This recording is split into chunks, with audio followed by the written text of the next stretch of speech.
Welcome guys, आपका फिर से स्वागत है एक लेटेस्ट अपडेट के साथ।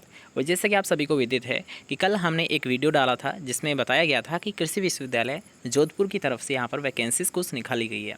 ठीक है, तो यहाँ पर आपको ये तो पता चल गया है कि वैकेंसी आ चुकी है, कितने पद है, किस किस विज्ञप्ति है वह, ये तो आप सभी को पता चल चुका है। लेकिन अब आपको ये यहाँ पर मेन जो यहाँ पर सावधानी रखनी है कि फॉर्म कैसे फिलअप करने हैं, फॉर्म कैसे भरे जाएंगे, यहाँ पर यही मुख्य जानकारी है। तो इसको यहाँ पर थोड़ा सा जानकारी को ध्यान से समझिएगा और इसके साथ साथ जो मेन पॉइंट है जो कि आपको जाननी ज़रूरी है उनके बारे में यहाँ पर हम थोड़ा सा डिस्कस करेंगे। ठीक है, तो सबसे पहले यहाँ पर आप देख सकते हो जोधपुर की तरफ से एक नोटिस जारी किया गया था 30 अप्रैल को, जिसमें आपको बताया गया था कि आपकी जो विज्ञप्ति है, इनके फॉर्म है ये 15 जून तक शाम के 5 बजे तक आपके फॉर्म आवेदन है वो स्वीकार किए जाएंगे, इसके बाद नहीं किए जाएंगे। ठीक है, तो ये तो आपको पता चल चुका है कि कब तक फॉर्म भरे जाएंगे, लेकिन कैसे भरे जाएंगे इसके बारे में यहाँ पर हम डिस्कस करेंगे। उससे पहले हम जान लेते हैं एक बात थोड़ा सा संक्षिप्त में कि जो टीए की वैकेंसी है, याद रखिएगा इसमें जो टोटल पदों की संख्या है वो है 21, मतलब 21। और अगर हम बात करेंगे कृषि पर्यवेक्षक एग्रीकल्चर सुपरवाइजर के कितने पद है, तो याद रखिएगा टोटल है ये 6 है। इसके अलावा आप अपनी कैटेगरी अकॉर्डिंग यहाँ पर देख सकते हो किस कैटेगरी में कितने पद है।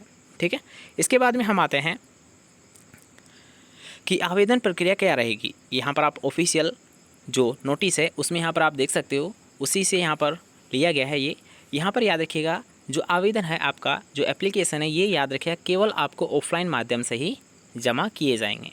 मतलब आपको जो फॉर्म फिलअप करना है ये ऑफलाइन के ज़रिए करना है, लेकिन कैसे, उसका यहाँ पर याद रखिएगा आपको प्रोसेस पूरा दे रखा है कि फॉर्म तो हम ऑफलाइन लेंगे, लेकिन इससे पहले आपको क्या करना होगा, याद रखिएगा थोड़ा सा जो प्रोसेस है वो यहाँ पर जान लीजिए कि ऑफलाइन आपका जो फॉर्म है ये जमा होगा, लेकिन इससे पहले आपका चालान है ये ऑनलाइन ही कटाना पड़ेगा।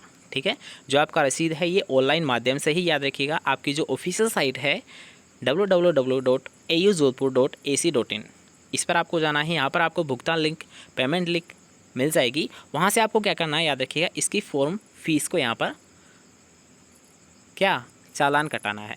और ये जो चालान आएगा, ये जो आपकी रसीद आएगी, इस रसीद को याद रखिएगा आपका जो फॉर्म है उसके साथ यहाँ पर आपको अटैच करना है, जोड़ना है। और उसके बाद में आपको क्या करना है, याद रखिएगा कृषि विश्वविद्यालय, याद रखिएगा कुल सचिव कृषि विश्वविद्यालय मंडौर जोधपुर में जाकर वहाँ पर आपको ऑफलाइन जमा कराना है। कब तक जमा कराना है, 15/6/2022 तक आपको ये शाम के 5 बजे तक जमा करवा देना है।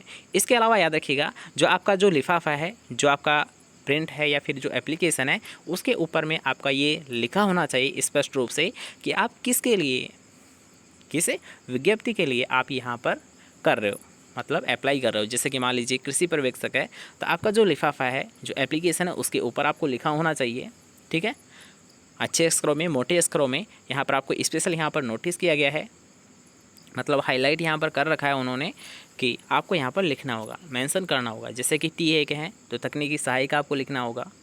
ठीक है, ये मेजर बात है, आपको बता दिया है। ऑफलाइन यहाँ पर आपका फॉर्म जमा होगा, लेकिन उससे पहले आपको चालान कटाना होगा। कितने का कटाना है ये आप अभी जान लीजिए। यहाँ पर आपको फॉर्म फीस में आपको दिखा देता हूँ कि जो फॉर्म फीस आपकी रहने वाली है, याद रखिएगा जो क्रीमी लेयर्स है इनकी 1000 रुपये है। अगर हम बात करेंगे ओबीसी, एमबीसी या फिर नॉन क्रीमी लेयर्स की, तो इनकी है 750 रुपये। और एससी और एसटी और ऐसे विद्यार्थी जिनकी, याद रखिएगा जो परिवार की जो आर्थिक या फिर वार्षिक आय है, याद रखिएगा वो 2.5 लाख से कम है, उनकी जो यहाँ पर फ़ीस रखी गई है ये 500 रुपये रखी गई है। और आपको ये जो फीस है, याद रखिएगा फॉर्म फीस है, ये कैसे कटानी है, ये ऑफलाइन नहीं कटानी है बल्कि ऑनलाइन कटानी है। ऑनलाइन जो आप कटाओगे उसके आपको रसीद, मतलब जो प्रिंट है वो आपको लेना है, और इस प्रिंट को आप जो फॉर्म फिल करोगे ऑफलाइन वाला, उसके साथ यहाँ पर आपको जोड़ देना है। ओके, इतना प्रोसेस होने के बाद जो आपका जो लिफाफा तैयार बनकर जो तैयार होता है उसके ऊपर आपको लिख देना है, जैसे कि कृषि पर्यवेक्षक या तकनीकी सहायक। ठीक है, ये आपकी कंप्लीट प्रोसेस होने के बाद आपको जाना है जोधपुर यूनिवर्सिटी में, और वहाँ आपको कुल सचिव को जाकर जमा करवा देना है। ठीक है, यह आपका फॉर्म भरने का तरीका रहेगा। इसके अलावा जो आपका यहाँ पर सैलरी है वो कैसे रहेगी, यहाँ पर आप देख लीजिए कि जो टी है या फिर फार्म मैनेजर है, ये याद रखिएगा लेवल 11 की वैकेंसी है। इसकी जो सैलरी है परीक्षा काल में ये 26,500 है। इसके अलावा अगर बात करेंगे कृषि पर्यवेक्षक एग्रीकल्चर सुपरवाइज़र, तो ये लेवल 5 की वैकेंसी है और इसका जो प्रोविज़न काल होता है, मतलब जो 2 साल का पीरियड होता है, उसमें यहाँ पर आपको सैलरी जो फिक्स्ड सैलरी होती है वो होती है 14,600। ठीक है, याद रखिएगा, जो अधीनस्थ बोर्ड निकालता है या फिर यूनिवर्सिटी जो वैकेंसी निकालती है, इनमें कोई भी डिफरेंस नहीं है, ना सैलरी का है ना वर्क का है। बस थोड़ा सा यहाँ पर फ़र्क आता है, वो ये आता है कि जो यूनिवर्सिटी वाली जो वैकेंसी होती है वो केवल उसी के दायरे में काम करती है और जो अधीनस्थ बोर्ड कराता है ये याद रखिए ऑल राजस्थान में वर्क करते हैं।